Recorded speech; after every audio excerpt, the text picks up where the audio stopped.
I got a message a few months ago from the guy I had the most massive crush on through junior and senior high, and maybe on into my 20s. We'd go together shortly before Christmas. We also spent New Year's Eve together. I haven't been with anybody other than Mr. Right now for the past 7 years since my fiancé died. He has been single since a very messy breakup with his ex 5 years ago. We're both out of practice with this dating thing. We've also both spent a lot of time and energy on introspection in those years. I know that I'm in a very healthy place to start dating again. I believe he is as well. We had a couple of conversations about topics that we both would have probably lied about and hidden in the past from other partners. Instead of doing that, on Saturday I addressed the topic that I knew was a concern of his directly with him. I was honest and open. The topic was addressed and we moved on. Then this afternoon he did the same for me. I even said, look at us. Healthy communication. We're so grown up. We're both in our 40s. We laughed about it, but then we both agreed that poor communication had been an issue in past relationships. There have been a couple of other instances where we have communicated really openly and honestly. OMG. It is so sexy. For those of you who are looking for the juicy, salacious details, I'm sorry, I really don't have anything for you yet. We're taking it slow. That doesn't mean I don't want to climb him like tree. We've had a couple of good makeout sessions, a little under the clothes action. It's funny, I feel like we're moving at teenager speeds. And I'm okay with that. I have the intention of having him in my life for a long time. We'll have plenty of time. I'm still nuts about him. I've absolutely told him the extent of my crush. I even played the song that was his song when I was 15 years old. It was a very vulnerable moment. I still smile when he texts and calls. Like when I just go off the phone with him. However, I have been actively trying to separate the actual person he is from the perfect man I created in my head when I was a teenager. It's kind of hard because he keeps getting everything right. I'm really happy. As I boarded flight 752, nothing seemed out of the ordinary. It was a typical Tuesday with passengers bustling to find their seats, stow their luggage, and settle in for the journey. But as the flight progressed, something extraordinary happened that I will never forget. About an hour into the flight, a sudden jolt startled everyone. The plane shook violently, and a chorus of gasps filled the cabin. Panic began to set in among the passengers. That's when I noticed an older gentleman in the row across from me calmly reaching into his bag. He pulled out a small, unremarkable-looking device and started fiddling with it. I watched puzzled as he seemed completely unfazed by the commotion around him. The flight attendants were rushing through the aisles trying to reassure passengers, but the turbulence only seemed to worsen. Then the gentleman stood up, steadying himself against the shaking cabin, and made his way to the front of the plane. He spoke briefly with a flight attendant who looked at him skeptically at first, but then nodded gravely. He disappeared into the cockpit with the pilots. The minutes that followed were tense. Whispers and speculations spread among the passengers. Who was this man? What was he doing?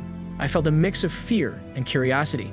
Suddenly, the turbulence stopped, the plane stabilized, and the overhead announcements came on thanking us for our patience and explaining that we had experienced a rare but severe atmospheric disturbance. As we landed safely, I'd overheard a flight attendant talking to a colleague. The man, it turned out, was a retired aerospace engineer. He had recognized the symptoms of a specific kind of engine malfunction. Due to his years of experience using his improvised device, he had helped the pilots adjust the engine settings, preventing what could have been a disastrous situation. He returned to his seat as if nothing had happened, refusing any kind of fuss or attention. Most passengers were unaware of the role he had played, but I couldn't shake the feeling of awe and gratitude. It's incredible how a single person's knowledge and calmness in a crisis can make such a difference. As I disembarked, I caught a glimpse of the man quietly collecting his belongings, an unsung hero, a guardian angel in plain clothes who had saved us all on flight 752. The day I met a stranger who changed my life. It was just another mundane Thursday at the coffee shop, laptop open, drowned in the usual sea of emails, but then a stranger sat down at my table and my ordinary day turned extraordinary. He was an elderly man with a kind smile and eyes that seemed to have witnessed a lifetime of stories. He apologized for the intrusion, explaining that the cafe was unusually crowded. I nodded, expecting him to bury himself in a book or a phone like everyone else, but instead he struck up a conversation. He asked about my work, listened attentively, and shared bits of wisdom in a way that was both intriguing and insightful. But it was his story that truly captivated me. He spoke of his youth, how he'd traveled the world in his 20s, taking odd jobs, meeting diverse people, and soaking in every experience. His adventures were a stark contrast to my risk-averse life. As he recounted his tales, I found myself drawn into his world. He talked about the time he worked on a vineyard in France, the months he spent teaching in a small village in Nepal, and his journey across the US in a beat-up van. Each story was a lesson about courage, kindness, and the beauty of embracing the unknown. But the most impactful moment came when he talked about returning home. He spoke of love, loss, and the realization that the most significant adventures were often the personal ones. His words struck a chord with me, echoing my own unspoken fears and aspirations. As we parted ways, he left me with a simple yet powerful piece of advice: don't let the fear of the unknown dictate your path, embrace it, and you might just find what you're looking for. I never saw him again, but his words stayed with me. That chance encounter shifted my perspective. I started taking chances both in life and work, embracing the unknown. It led me to opportunities I'd never imagined, from a dream job offer to travels of my own. Looking back, I realized that the stranger in the coffee shop didn't just share his stories, he unknowingly nudged me towards a path of growth and self-discovery. In a world where everyone is often so absorbed in their own lives, it was a reminder of how a simple conversation can have a profound impact. The lost wallet that restored my faith in humanity. I never thought losing my wallet would be the highlight of my year. It was a typical frantic morning rushing to catch the subway to work. In the hustle, my wallet slipped out of my pocket, a fact I only realized as the train doors were closing.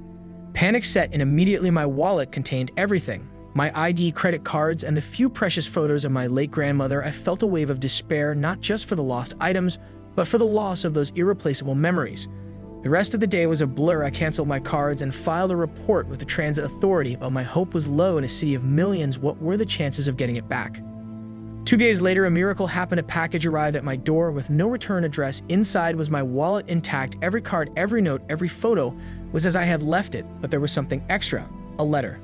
The letter was from a teenager named Alex. He had found my wallet on the subway, and after seeing the contents, he knew he had to return it. In his letter, Alex wrote about his own struggles with trust and how he was often judged for his appearance. A young kid with tattoos and a rough exterior, he shared how he wanted to make a positive difference in the world despite the stereotypes against him. Alex's act of kindness was more than just returning a lost item.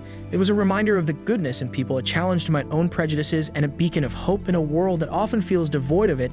His letter ended with a simple yet powerful line: "We're all walking our own difficult paths, but sometimes our paths cross so we can lighten each other's load."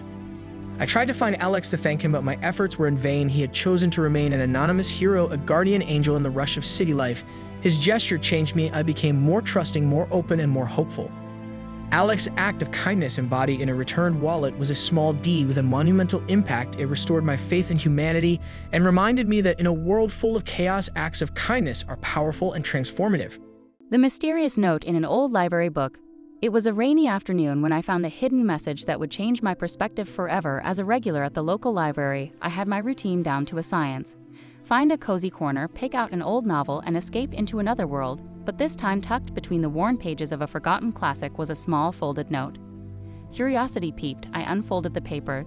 The note was written in a neat cursive script dated 30 years ago. It began with, "To the future reader," and what followed was a heartfelt message from a woman named Eleanor. She wrote about her life, her dreams, and her love for books, but it was her reflections on life that struck me the most. Eleanor shared how she had faced numerous challenges: a failed marriage, a lost career, and the struggle to find her place in the world. Yet she found solace in books, and the stories they held. Her words were a mix of wisdom, regret, and a surprising amount of hope. She urged the reader to cherish every moment, pursue their passions, and never give up on love. What made the note even more intriguing was her final request. Eleanor asked the finder of the note to write their own message, add it to hers, and place it back in a library book for someone else to find. It was her way of creating a chain of shared experiences, a connection through time and words. Moved by her story, I spent the next few days reflecting on my own life. Inspired by Eleanor's resilience and her unique way of reaching out, I decided to honor her request. I wrote my own message, sharing my struggles and hopes, and tucked it with Eleanor's note in a novel at the library. This experience, sparked by a random discovery, reminded me of the power of stories and the unseen threads that connect us all. It made me appreciate the quiet wisdom hidden in everyday places and the unexpected ways life can inspire us. Eleanor's note wasn't just a message. It was a legacy of shared human experience kept alive through the pages of a library book. The unexpected guest at my solo camping trip. I set out for a solo camping trip, seeking solitude in the heart of nature. Surrounded by the serene beauty of the woods, I felt miles away from the noise of city life. But on my second night, an unexpected encounter turned my solitary adventure into a memorable experience. As the fire crackled and the stars began to sparkle, I heard rustling in the bushes nearby. Initially startled, I grabbed my flashlight, expecting a wild animal. But to my surprise, it was a stray dog. Timid and shivering, he cautiously approached, drawn by the warmth of the fire. I've always been a dog lover, so I couldn't resist offering him some of my dinner. The dog, which I later named Buddy, devoured the food gratefully. He seemed lost, with no collar or any sign of where he came from. As the night grew colder, Buddy curled up next to me, finding comfort in the shared warmth.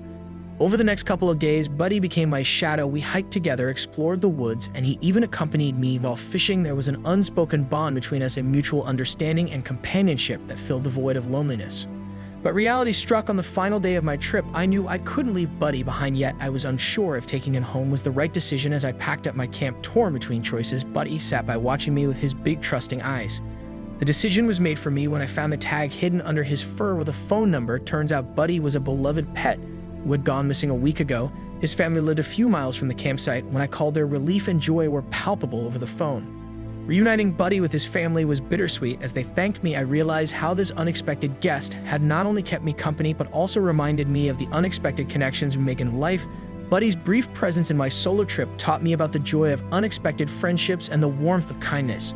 As I drove home, the woods behind me felt a little less lonely. My solo trip had turned into an adventure with a purpose, all thanks to a stray dog who wandered into my campsite.